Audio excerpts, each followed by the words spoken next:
자, 오늘 이번 주 전체 전략 한번 알아보도록 하겠습니다. 미국 연방정부에서 셧다운 우려가 나오고 있는데요. 그럼에도 불구하고 우리 이 종목들은 좀 봐야 될 것 같습니다. 자, 오늘 시황은요. 미국장 마감 상황 보고요. 미국 증시 금요일날 막판에 밀렸죠. 그 이유에 대해서 한번 알아보고요. 셧다운 우려가 과연 얼마나 영향을 미칠지 이것도 알아봐야 될 것 같습니다. 한국 경기 지표들 한번 볼 거고요. 미국과 한국의 월별 수익률 통계 그리고 오늘 추천주도 말씀을 드리도록 하겠습니다. 자, 미국장 마감 상황 보시면요. 금요일날 좀 아쉬운 부분들이 있었습니다. S&P 500 지수도 강하게 반등으로 시작을 했고요. 나스닥도 상승 출발을 했는데 장 후반에 들어서 이렇게 밀려버리는 흐름들을 보였습니다. 특히 일부 대형주에서는 급락 흐름들도 나왔는데 미국의 투자 심리 지표인 Fear and Greed 인덱스는 피어 쪽에 내려가 있습니다. 어지간한 공황이 나오지 않는다면 익스트림 피어까지 내려가는 경우는 그렇게 많지 않아요. 그래서 일부 좀 내려왔다가 다시 반등하는 구간에서는 시장이 강하게 반등하는 흐름들을 우리가 여태까지 경험해 왔죠. 미국 증시 전체적인 분위기는 좋지 않았습니다. 상승 종목이 2,500개 정도 됐고요. 하락 종목은 3,500개 정도 되면서 전반적으로 하락 종목이 좀 많았는데 그 이유는 이거였습니다. 연준 위원들이 돌아가면서 매파적인 발언을 했습니다. FOMC 회의 금리 동결이 끝나고 미셸 보우만, 메리 데일리, 수잔 콜린스, 닐 카시카리 4명의 연준 위원들이 나와서 매파적인 발언들을 했죠. 그 발언들의 전체적인 맥락을 보면은 현재 과열된 고용 지표, 지금 고용 동향이 너무 좋다라는 거죠. 또 닐 카시카리는 소비가 너무 강하다라는 얘기를 했습니다. 그래서 요것 때문에 인플레이션이 다시 고개를 쳐들 가능성들이 있고 이 인플레이션을 2%대로 맞추기가 만만치 않다. 그렇기 때문에 추가적인 금리 인상이 필요하다라고 얘기를 했습니다. 그리고 higher for longer. 그러니까 이 높은 금리 수준을 오랫동안 이어가야 될 것이다. 이것은 뭐하고 연결됩니까? 내년에 금리 인하가 100bp 인하가 아니라 50bp 인하로 떨어질 수 있다. 그래서 전반적으로 성장주 중심으로는 매물이 흘러나오는 모습을 보였죠. 주요 종목들의 마감 상황 보시면요. 테슬라가 많이 빠졌습니다. 4.23% 급락을 했고요. 애플과 메타는 그나마 버텨주는 모습들 보여줬는데 테슬라가 빠진 이유는 9월달 중국의 매출, 판매 대수가 크게 줄었다라는 거예요. 그런데 이것은 이전부터 머스크가 얘기를 했었죠. 그런데 어쨌든 수치가 나오고 나니까 시장에서 밀리는 모습을 보였고요. 마이크로소프트라든지 다른 종목들도 플러스권에서 살짝 악보합권 혹은 1% 이내 하락을 보인 거와 비교해서 테슬라는 상당한 급락세를 맞이했습니다. 리비안도 한 4% 정도 빠졌고요. 그리고 은행주들도 일제 하락했습니다. 금리 상승이 되면 자금 조달 비용이 높아지기 때문에 대형 은행주뿐만 아니라 중소형 은행주들까지 밀리는 모습을 보였고요. 그동안 계속해서 밀려 내려왔던 반도체 섹터에서는 반등 시도가 좀 나왔어요. ARM 같은 경우에는 1.61% 상장된 이후에 계속 매물이 좀 나오고 있고 엑시트 물량이 아직 남아있는 것으로 보이는데 엔비디아 1%대 이상의 상승 흐름들 나왔습니다. 장중에는 2%대까지 올라갔어요. 그리고 이번 주 실적 발표를 앞둔 마이크론 테크놀로지도 반등을 했는데 이런 반도체 섹터의 기술적 반등은 미국과 우리나라에서만 나오는 것은 아니고요. 보시는 바와 같이 대만에서도 금요일날 반도체 소부장 쪽은 일제 급등들이 좀 나왔고요. 일본 쪽도 반등 흐름들이 이어지면서 반도체에 대한 저점 매수는 확인을 했다. 이 정도로 보셔야 될 것 같습니다. 이제 중요한 것은 이제 미국의 연방정부 셧다운인데요. 부채 한도가 아니라 예산안이죠. 예산안이 지금 합의가 되지 않고 있습니다. 공화당의 코커스 프리덤이라고 하는 강경파 의원 모임이 있어요. 친트럼프 성향으로 아주 극우적인 성향을 보여주고 있는데 반면에 메카시 하원 의장은 그나마 온건파로 분류가 됩니다. 그래서 자꾸 정치적인 합의를 하려고 하는데 코커스 프리덤 의원들과 메카시가 아주 육두문자를 쓰면서까지 굉장히 격렬하게 격돌을 하고 있고 그리고 일부 코커스 프리덤 의원들은 메카시의 탄핵까지 거론할 정도로 분위기가 좋지가 않죠. 2024년 회계연도가 시작이 됩니다. 그래서 10월 1일 0시에 만약에 예산안이 합의가 되지 않는다고 한다면 미국은 셧다운에 들어갈 수밖에 없습니다.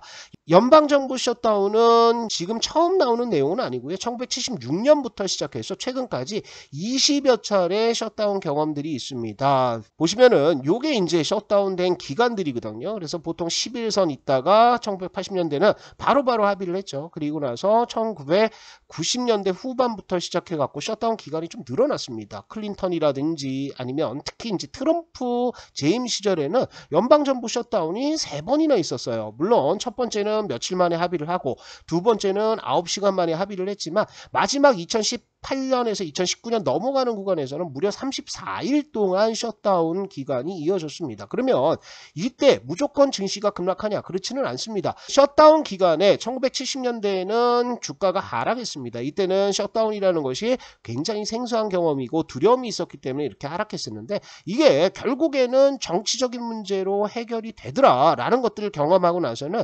셧다운이 되고 나서는 이렇게 올립니다. 다만 셧다운 우려감이 나올 때 그러니까 연방정부가 셧다운되기 직전에는 주가가 대체적으로 하락하는 모습을 보이죠. 그런데 이 하락한 것들이 셧다운이 실제 되고 나면은 다시 제자리로 올라와 버린다는 거예요. 그래서 여러분들 셧다운 우려로 증시가 밀린다라고 했을 때 너무 겁먹지 마시고요. 레버리지라든지 아니면 급하게 뺄 돈이 아니라고 한다면 가만히 놔두면은 다시 오른다는 겁니다. 실제 셧다운 들어가고 나서는 S&P 500 지수가 거의 10% 급등을 했다고요. 그래서 이 디폴트는 정치적인 문제다라고 보시면 좋을 것 같고요.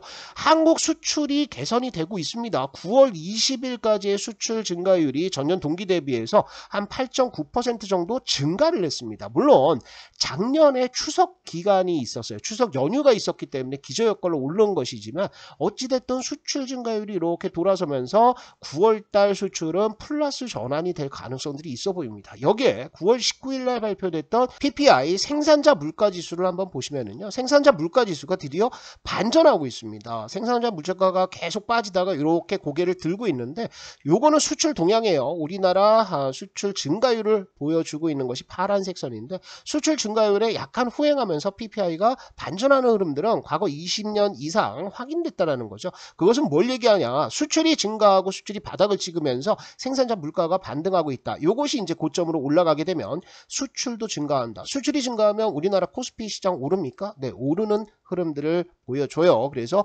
한국 경기 지표들은 어느 정도 개선이 되고 있다라고 보시면 좋을 것 같고요.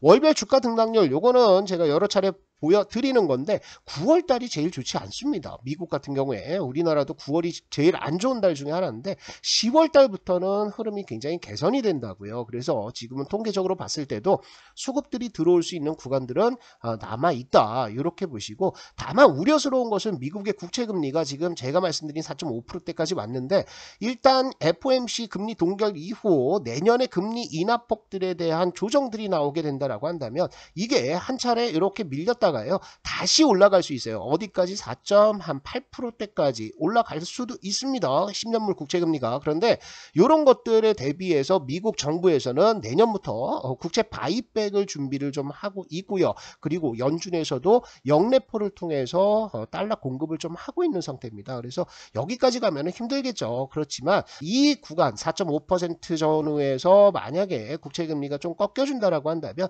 시장은 적응해 나갈 것으로 예상이 됩니다.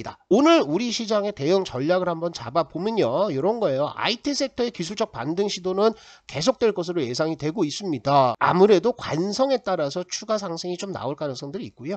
외국인들의 선물 매도 잔고는 소진이 많이 됐어요. 그래서 매도 잔고를 한번 보시면은 굉장히 투기적인 움직임이 나오고 있다고 그랬죠. 그래서 이렇게 3조 원 들어왔다가 3조 원 다 나갔습니다. 그러면 외국인들이 단기적으로 여기서 선물 매도를 더 때릴 수 있는 여력들이 없어요. 잔고가 꽉 찼기 때문에. 그래서 선물 쪽에서 다시 돌아서는 모습들이 나와준다라고 한다면 시장은 은근슬쩍 잘 버틸 수 있다라고 보시면 좋을 것 같고 다만 추석 연휴를 앞두고 있죠. 그래서 적극적인 매수세는 제한적일 겁니다. 추석 연휴 끝나고 보자라는 심리가 많을 거고요. 연말 양도세 회피 물량도 미리 나올 가능성도 있어요. 금리, 인플레이션, 달러 모두 아직은 우호적이지 않습니다. 그래서 우리는 적인 매수보다는 연휴 이후를 준비하면서 지금 현금 10% 말씀드렸고 신용과 미수, 주식담보대출 이런 것들 정리하시라고 말씀을 드렸는데 그렇게 정리만 해놓으신다면 추석 연휴 편하게 지내고요. 미국이 셧다운 되든 말든 어쨌든 합의가 나오는 구간까지 기다리면서 우리는 저점 매수 들어갈 수 있는 기회를 잡아본다. 이렇게 전체 전략 세우시면 좋을 것 같습니다.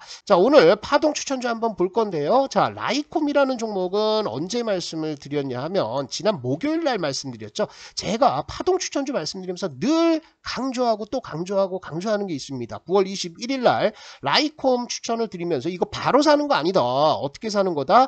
대부분 눌림목에서 드린다. 그래서 급등을 딱 시작하는 구간들이기 때문에 이게 올라갔다가 매물에 맞아서 내려옵니다. 그러니까 내려오는 구간을 매수하라 이거야. 그래서 추격 매수보다는 눌림목 잡아가라 라고 말씀을 드렸는데 이런 거죠. 라이콤이 언제 추천됐냐 하면 요거 끝나고 나서 요날 시작되기 장 시작 전에 추천을 드렸습니다. 그러면 관심 종목에 넣어놓고요. 어디서 산다고요? 5일선과 11선 여기 요 구간에서 사는 거예요. 아래 꼬리를 계속 따주는 거죠. 그러니까 충분히 매수 기회 좋습니다. 그리고 나서 다음날 금요일에 급등이 나오면서 요게 26%까지 급등을 해요. 그러면 나 이거 따먹으면 된다는 거죠. 그죠? 그래서 요렇게 파동 추천주는 눌림목 구간에서 들어간다라고 생각을 하시고 제가 요 종목도 말씀을 드렸죠. 서현 이화입니다. 서현 이화도 요날 장 끝나고 요날 추천이 됐잖아요. 그러면 내려오는 구간 매수를 어디서 잡는다? 여기 11선 전후 여기서 잡는 거예요. 그래서 여기서 매수해서 올라갔죠. 그럼 수익 냈고 요렇게 올라갔다 또 내려오면 또 보는 겁니다. 그래서 아직까지 서현이와는 상승 추세 전환 중에 있으니까 요거 계속해서 관심을 가지시면 좋을 것 같습니다. 우리 강한주식연구소에서는 매일같이 추천주 나와요. 그래서 오늘 추천주도 말씀드렸는데 요것도 여러분들 관심 종목 넣어놓고 눌림목 공략하는 거예요. 그러면 남들은 추격해서 물릴 때 여러분들은 이렇게 눌림목 구간에서 매수해서 남들보다 2배, 3배 높은 수익 기록할 수 있다는 겁니다. 그리고 제가 여기에 매매 방법들에 대해서 많이 올려놨어요. 요거는 여러분들 보시면 됩니다. 눈으로 익히면 된다는 거거든요. 그래서 파동에서는 어떤 식으로 파동이 나오고 여기에서 맥점들을 어떻게 가져가야 되는지에 대해서 자세히 설명해 놨으니까 강한주식연구소 특히 초보 투자자분들이라면 반드시 설치를 해서 사용을 하셔야 됩니다. 여기에는 유튜브에서 말씀드리지 못하는 내용들도 있어요. 모든 컨텐츠 무료가 되겠고요. 매일같이 파동 추천주 나오고 매크로 지표에 대해서도 설명을 드리니까 큰 흐름까지 잡아볼 수가 있습니다. 설치하시는 방법은 제가 영상의 설명란 그리고 이렇게 댓글에다가 링크 올려놨으니까 설치하셔서 도움을 받으시면 좋을 것 같습니다.